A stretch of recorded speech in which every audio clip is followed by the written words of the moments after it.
They say heartbreak kills you slowly, but mine didn't. It ended me in one night. The night I saw him, my husband, with her, right before my eyes. I didn't scream, didn't cry.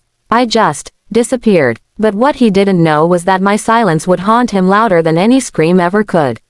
The sky was crying that night. The rain fell in angry sheets, washing over the city as if trying to cleanse it of every hidden sin. I sat in my car, engine running, staring at the glowing hotel sign in front of me. My fingers trembled around the steering wheel, knuckles white, as I tried to convince myself that this was just another one of my paranoid nights. That Armin, the man I had loved for 6 years, the one who used to hold me like I was made of something precious, would never betray me. But something about his words earlier that day had felt off. Just a late meeting, Maya. Don't wait up, okay? He had said with a half smile, already reaching for his coat. He didn't look me in the eyes. And when I leaned in to kiss him goodbye, he turned his face slightly, letting my lips brush his cheek instead. That tiny gesture had told me everything his mouth didn't. The rain hammered harder as I stepped out of the car. The air was cold enough to sting my skin, but I hardly noticed.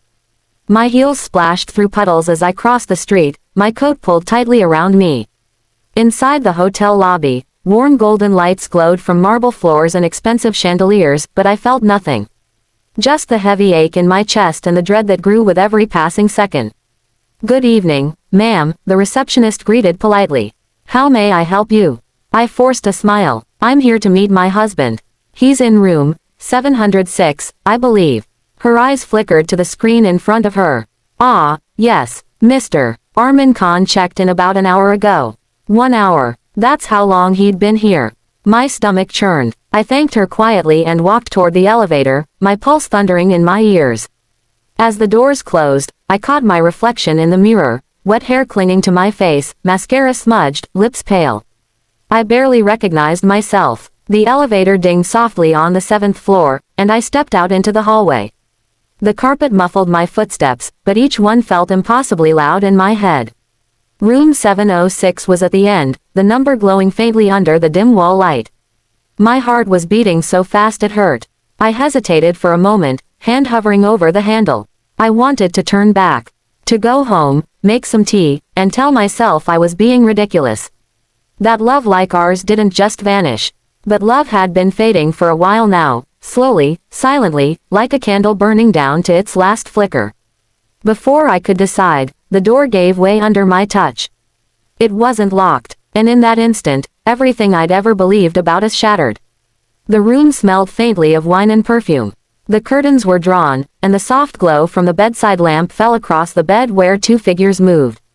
Armin's bare back faced me, strong, familiar, the same back I had once traced with my fingertips every night before sleep. His voice, low and intimate, spoke the same words he used to whisper to me. "You're beautiful, you know that." Her laughter, light, flirtatious, cruel, filled the air. "You say that to all your women." He chuckled, the same laugh that used to melt my anger during fights.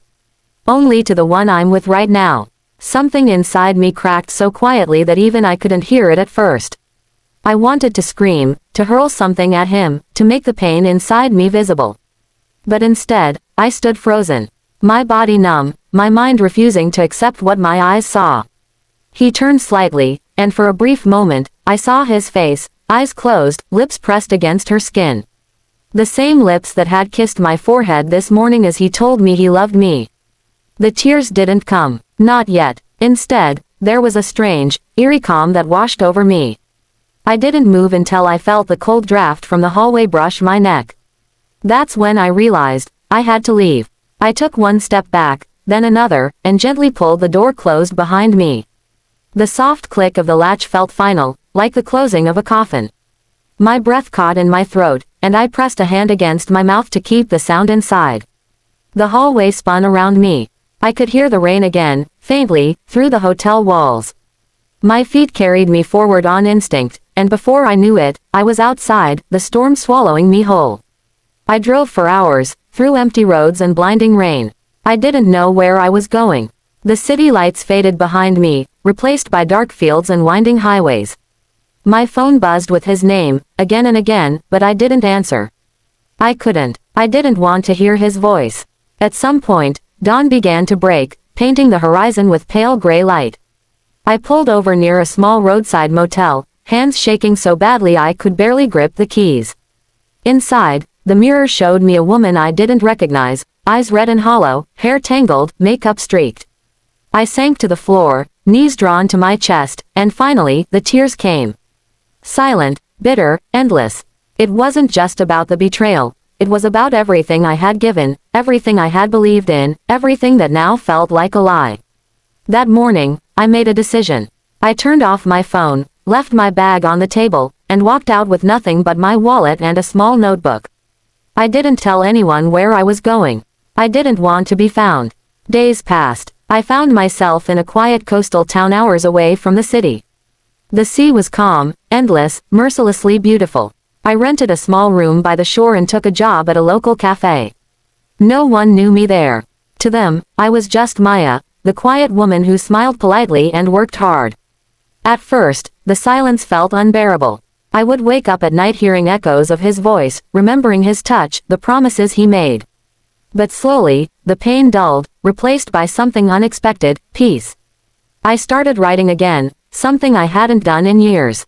I wrote about love, about loss, about how sometimes the end doesn't come with explosions, but with quiet realizations and a closed door. One evening, as I watched the sun set over the water, I wrote a single sentence that felt like the beginning of my rebirth. Sometimes the loudest goodbye is silence. And for the first time since that night, I smiled, not because I was healed, but because I was finally free. I didn't know if Armin ever wondered where I went, or if he regretted what he'd done. Maybe he did, maybe he didn't, but it didn't matter anymore. Because somewhere between the storm and the sea, I had found something far more important than him. I had found myself. When he knocked on my door that night, I almost didn't open it. Months had passed since the night I vanished, months since I'd watched him betray me and disappear behind a hotel door with the woman he'd chosen over me. I thought I had buried that version of myself, the one who waited, who forgave, who begged to be seen. But when I saw him standing there in the rain, soaked, trembling, and whispering my name like a prayer, I realized that some ghosts don't die, they come back to see if you still bleed. I stood frozen for a moment, the door half open, the salty breeze from the sea drifting in behind him. He looked nothing like the man I remembered. His usually neat hair clung wet to his forehead, his shirt stuck to his chest, and his eyes, those confident, calculating eyes, were hollow. Almost frightened. For a brief second, I saw the man I once loved buried somewhere beneath the wreckage, and it almost broke me. Almost. Maya, he whispered again, as if saying my name could undo what he'd done. I didn't answer. I simply stepped aside. He took it as an invitation, though it wasn't. He entered slowly, his eyes darting around the small cottage I now called home. The walls were pale blue, the furniture simple, nothing like the life of luxury we once shared. I had traded chandeliers for candles, designer sheets for ocean winds, and somehow, this humble silence felt richer than any gold he could have offered me. "You're alive," he said, his voice trembling. "I thought, Maya, I thought you were gone forever. I went mad searching for you. Police, hospitals, everywhere." I stood still, letting him speak. There was no satisfaction in seeing him broken. Just a strange, detached calm. "You looked for me," I said quietly, "after you made sure she was comfortable, I suppose." His jaw tightened. "Please don't say that. It was a mistake." I laughed softly, a sound even I didn't recognize. "A mistake." I turned toward him, eyes steady. "A mistake is forgetting an anniversary, Armin. Sleeping with someone else while your wife still loves you, that's a choice." He flinched, looking away. The rain outside began again, tapping softly against the glass, the rhythm of something old and painful. "I was lost, Maya," he said, voice breaking. "I didn't know what I wanted. She made me feel powerful, wanted. But it was meaningless. The moment you disappeared, everything lost its color. I couldn't eat, couldn't sleep. Every time I closed my eyes, I saw you walking away." I turned my gaze to the flickering candle on the table. "You didn't see me walk away, Armin," I said quietly. "You saw the door close, and that was enough for you to move on." He stepped closer. "Please, don't talk like that. I left her, Maya. I've been clean, I've been sober, I'm trying to be the man you deserved. Just come home. We can fix this. Home, the word burned my tongue. That house was built on lies. Every wall echoes with your betrayal. I couldn't breathe there, Armin. I was dying in every room, smiling just to make you feel less guilty. He closed his eyes, his shoulders shaking. I know, he whispered. And I can't forgive myself for it. But please, give me one chance. I'll spend the rest of my life making it up to you. I walked past him and stood by the window. The rain blurred the view of the sea, but I could still hear its roar, the same roar that had kept me company when I first arrived here, the one that reminded me that even after destruction, life goes on. You don't get to fix me, Armin, I said finally. You broke me, yes. But I built myself back up without you. Do you know what it's like to wake up alone after years of sleeping beside someone who never really saw you? To learn how to smile again, not because someone loves you, but because you finally love yourself. His lips trembled. I never stopped loving you. That's the problem, I said softly. You call it love, but love doesn't humiliate. Love doesn't make you doubt your worth. Love doesn't stand naked in a hotel room with someone else and still expect forgiveness.